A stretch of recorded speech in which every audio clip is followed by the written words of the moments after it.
Mind if I videotape you for a second, Tony? Do what? Mind if I videotape you for a second? I ain't worth it. Yes, you are. I look at my face. You're brilliant. You're a brilliant man. I see an ugly fucking face. I don't know what happened. Wow, no way. This aging You're beautiful on the inside. This aging thing hit me. Yeah. When do you think they're going to end prohibition on marijuana? Well, Randy and I the three of us were just talking. And I'm thinking it's around the corner. They go, no, it'll be another 20 years. So 20 years of ripping people off? We'll be lucky if it happens in my lifetime. Wow. I'm pretty pessimistic. It's quite the racket. Too much money in the pharmaceutical industry. Too much money on the table. There's an awful lot of resources dedicated, and a resource is a wage, bottom line for a cop, and they have strong lobbying, and it's just to keep their whatever strength intact.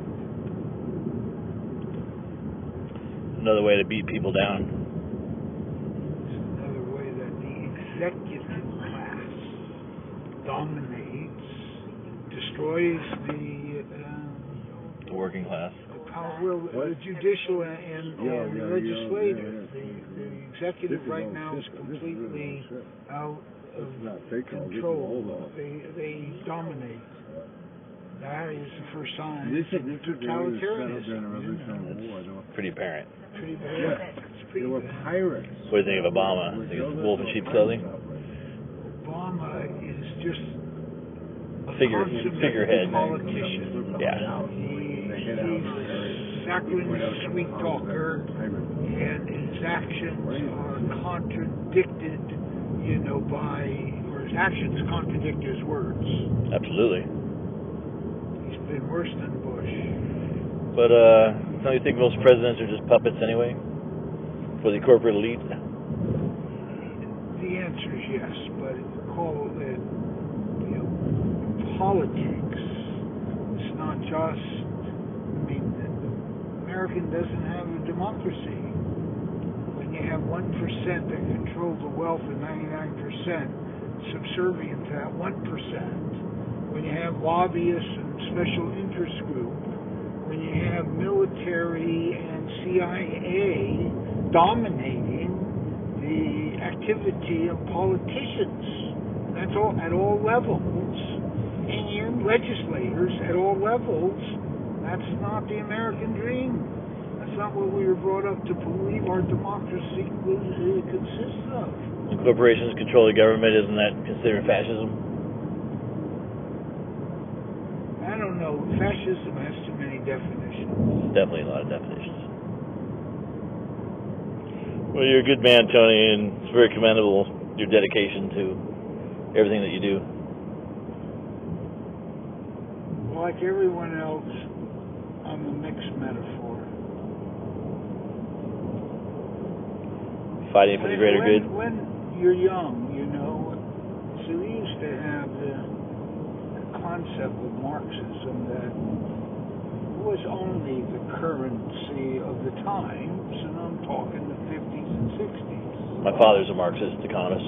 So Marxists then, part of what they sought to eliminate in their thought processes and their shared ideology was inconsistency, self-contradiction, self-annihilating premises.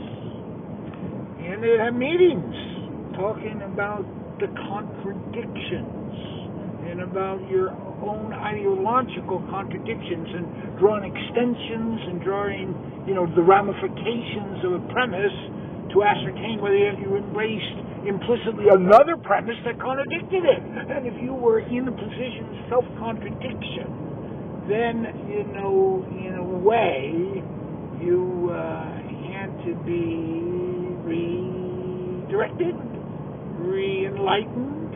It was a methodology.